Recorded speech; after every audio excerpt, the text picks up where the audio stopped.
बिस्मिल्लाहिर्रहमानिर्रहीम, अस्सलाम वालेकुम। मेरा नाम है नवीद शेख और आप देख रहे हैं मेरा यूट्यूब चैनल। इलेक्शन इस साल हो या अगले साल हो, मुस्लिम लीग नून जो है भारी मार्जिन बल्कि भारी अक्सरियत से जीतती हुई दिखाई दे रही है। और ये कोई मेरा तज्जिया नहीं है या मेरी खबर नहीं है या मैं अपनी तरफ से नहीं बता रहा। ये जितने भी सर्वे रिपोर्ट्स आ रहे हैं मुल्क के अंदर, जो पहले किए गए या हालिया दिनों के अंदर किए जा रहे हैं, उससे ये साबित हो रहा है कि मुस्लिम लीग नून जो है वो चारों सूबों के अंदर एक मकबूल तरीन जमात बन चुकी है और नवाज शरीफ पाकिस्तान के सबसे मकबूल लीडर बन चुके हैं। कुछ सर्वे ऐसे भी हैं जो इन इदारों की तरफ से किए गए हैं, जो बज़ाहिर हुकूमत या तहरीक इंसाफ के हामी तस्वुर किए जाते हैं। ये सर्वे भी इस हकीकत को नहीं छुपा सके कि पीटीआई की अवामी मकबूलियत ख़त्म और मुस्लिम लीग नून की अरूज की जो है वो अरूज की जानिब जो है वो गामजन है। इसलिए अगर आप गौर फरमाएं तो इमरान खान साहब की जो घन गरज है वो देखकर ऐसा लग रहा है कि इमरान खान हुकूमत से निकलकर अपोजिशन में आ चुके हैं। वही कंटेनर वाला स्टाइल जो है अब इमरान खान साहब पर हावी होता जा रहा है और वही लबो लहजा जो इस्लामाबाद के धरने के दौरान देखा गया था, जो 126 दिन का इमरान खान साहब ने धरना दिया था, क्योंकि इक़्तिदार की कुर्सी जो है इस वक्त इमरान खान के हाथों से छिनती हुई दिखाई दे रही है। आखिर कप्तान है तो खिलाड़ी ही इसीलिए वज़ीर आज़म बन जाने के बाद भी आइडिया ही नहीं था कि सियासत और हुकूमत जो है वो होती क्या है, इसको चलाया कैसे जाता है। इस हाइब्रिड तजर्बे की नाकामी का खमियाजा पाकिस्तान और मुल्क की 24 करोड़ आवाम को देना पड़ा है। मुस्लिम लीग नून और पीपल्स पार्टी के अदवार हुकूमत पर कई एतबार से तनकीद हो सकती है, लेकिन मईशत और गवर्नेंस जो है उसको आप मुकम्मल तौर पर फेल नहीं कह सकते, मगर इस दौर में हमको दिखाई दी है। ना ही पाकिस्तान आलमी तौर पर तनहा हुआ था, मगर इस दौर में आपको दिखाई दिया। आप देखें, सऊदी आर्मी चीफ जो है वो भारत का दौरा करते हैं और सुकूत ढाका की तस्वीर के सामने खड़े होकर तस्वीर खिंचवाते हैं भारतीय आर्मी चीफ के साथ। फिर इसके तरह जो सी पैक के मामले के अंदर पाकिस्तान तनहा हुआ वो भी सबके सामने है, और जो माशी मुश्किलात हैं उसका तो ना ही पूछे तो बेहतर है। और आप देखें उनके दौर के अंदर ना ही पाकिस्तान इस तरह की आईएमएफ की कॉलोनी बना था जिस तरह इस दौर में हुआ है कि आपके हाथ पांव बांध दिए गए हैं, आपको अपना स्टेट बैंक जो है गिरवी रखना पड़ा है। ये सारी चीज़ें आपके सामने है। और ना ही भारत को मकबूजा कश्मीर को अलानिया तौर पर अपना हिस्सा कहने की जरूरत हुई थी। नून लीग के दौर में भी और पीपल्स पार्टी के दौर में भी वाहिद इमरान खान साहब की हुकूमत है जिसके दौर में ये सारी चीज़ें और सारे काम यहाँ पर हो रहे हैं।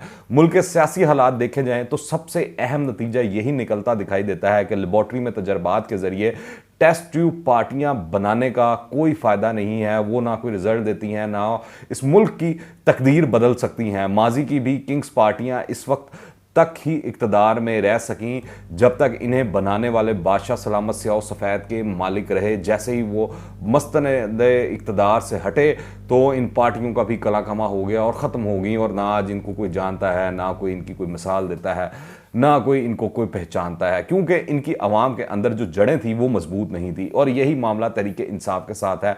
फिर जहां अपोजिशन इमरान खान के खिलाफ तहरीक अदम एतमाद लाने के मंसूबे पर काम कर रही है, तो साथ ये दावा भी किया जा रहा है कि वज़ीर आज़म मुल्क के अहम इदारों को सियासत ज़दा बना रहे हैं। अच्छा, ये बड़ा अहम इल्ज़ाम है और ये मैंने देखा कि कल जो इतवार का रोज़ था उस दिन मरियम औरंगज़ेब साहिबा जो हैं वो प्रेस कॉन्फ्रेंस करने आती हैं और उसके अंदर वो बड़ी धुआंधार प्रेस कॉन्फ्रेंस होती है और वो खुलकर उसके अंदर जिक्र करती हैं और इल्ज़ाम आयद करती हैं कि इमरान खान पेशावर में तैनात एक अहम इदारे की मदद से अरकान कौमी असम्बली पर दबाव डाल रहे हैं कि वो अदम एतमाद की तहरीक से दूर रहें। और ये उनका कहना था जो अपोजिशन के लोग हैं उनके ऊपर किया जा रहा है।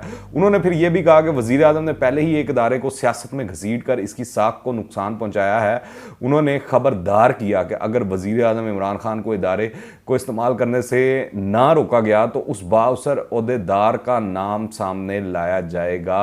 और सब जानते हैं पेशावर में जो पेशावर का जिक्र करके उन्होंने कहा तो उसके बाद तो चीज़ें खुल जाती हैं सारी। नाम आप तय ना लें, फिर ख्याल किया जाता है कि ये बयान जो है मुमकिन नहीं है कि नवाज शरीफ और शहबाज शरीफ की रजामंदी के बगैर मरियम औरंगज़ेब ने दिया हो। ये वहाँ से गो हेड मिला होगा और फिर जारी किया गया और इसके संगीन नतायज जो हैं मेरे ख्याल से सामने आ सकते हैं। इस बयान के बाद तवक्को है कि कुछ छोटे बड़े वाक़यात मज़ीद पेश आएंगे, और लगता है कि वो जो एक कहानी चल रही थी और बताया जा रहा था कि आरिफ अलवी साहब सदर पाकिस्तान, वज़ीर आज़म इमरान खान साहब और army chief general Qamar Javed Bajwa के दरमियान मुलाकात जो है वो रिपोर्ट हुई है, और वो सारी चीज़ें उसमें क्या चीज़ें हुई हैं वो मेरे ख्याल से आने वाले दिनों के अंदर अनफोल्ड होना शुरू हो जाएंगी। पाकिस्तान के सियासी हालात जो हैं इस नहज पर पहुंच चुके हैं कि पीटीआई हुकूमत को कोई ताकत बचाना भी चाहे तो मेरे ख्याल से नहीं बचा सकती है, क्योंकि नाकाम और नाअहल हुकूमत अपने साथ अपने लाने वालों को भी अवाम की नज़रों में गिरा चुकी है। जहां तक पीटीआई के मेंबरान असम्बली और वजीरों का ताल्लुक है वो तमाम हालात को भांप चुके हैं, और इनमें से अक्सर मुस्लिम लीग नून, पीपल्स पार्टी, जमीयत उलमा इस्लाम या दूसरी अपोजिशन पार्टियों से राब्ते में हैं। कहा तो ये जा रहा है कि 6 इस तरह के वज़ीरा हैं जो वज़ीर आला जो पंजाब थे साबिक शहबाज शरीफ साहब, उनसे मुलाकात कर चुके हैं और उनको वादे वईद और तसल्लियाँ और सारा कुछ वो दिला चुके हैं कि अगली दफ़ा अगर उनको पार्टी का टिकट मिल जाता है या नून लीग कबूल कर लेती है तो वो हर चीज़ और हर काम करने को तैयार हैं। फिर मैं आपको बताऊं, इनमें से ये जो तरीके इंसाफ से मुनहरिफ लोग हैं, इनमें से जिसको अपोजिशन पार्टियों का टिकट मिलने का यकीन हो जाएगा वही पीटीआई छोड़ने में एक दिन की देर भी नहीं लगाएगा, और जिसको टिकट नहीं मिलेगा वो आज़ाद इलेक्शन लड़ेगा, क्योंकि कोई भी पीटीआई का बोझ उठाने की सकत नहीं रख सकता। यूं पीटीआई के अपने बहुत से मेंबरान असम्बली पार्टी से निकलने के लिए तैयार हैं, कुछ अपने अपने राब्तों के तहत और कुछ जहांगीर तरीन ग्रुप के साथ मिलकर। ये बात वाज़ह हो चुकी है कि जहांगीर तरीन का वाज़ह झुकाव जो है वो अपोजिशन की तरफ है, क्योंकि जो पिछले पूरे एक हफ्ते के अंदर मामलात हुए हैं वो बड़े अहम हैं। आप देखें जहांगीर तरीन साहब की कौन सी अपोजिशन जमात है जिसके साथ मुलाकात रिपोर्ट नहीं हुई, चाहे वो शहबाज शरीफ हो, चाहे बिलावल भुट्टो जरदारी हो या मौलाना फजलुर रहमान साहब हों, इन सब के साथ खुफिया मुलाकातें रिपोर्ट हुई। और जो सबसे अहम चीज़ है कि गुज़िश्ता हफ्ते ही इमरान खान साहब ने लाहौर का दौरा किया और दोनों यहाँ पर मौजूद थे और इन दोनों की मुलाकात नहीं होती है। तो ये बड़ी मायने खेज चीज़ें हैं, जो पैगामात आपको मिल रहे हैं, सिग्नल्स मिल रहे हैं, वो इस चीज़ के बारे में हैं कि कुछ ना कुछ कहीं ना कहीं होने वाला है। इमरान खान के बारे में अक्सरती राय ये थी कि ये एक मुख्तलिफ हुक्मरान साबित होंगे, मगर अब लोग महसूस करते हैं कि इमरान खान वाकई मुख्तलिफ आदमी हैं और इन्हें माजी के हुक्मरानों के मुकाबले में मुल्क चलाने और संभालने में बिल्कुल भी कोई तजर्बा नहीं है, उनके मुकाबले में बहुत पीछे हैं। ये समझते हैं कि अवाम को तकरीरों से मुतमईन रखा जा सकता है, झूठे नारों से मुतमईन रखा जा सकता है, झूठे वादों से मुतमईन रखा जा सकता है।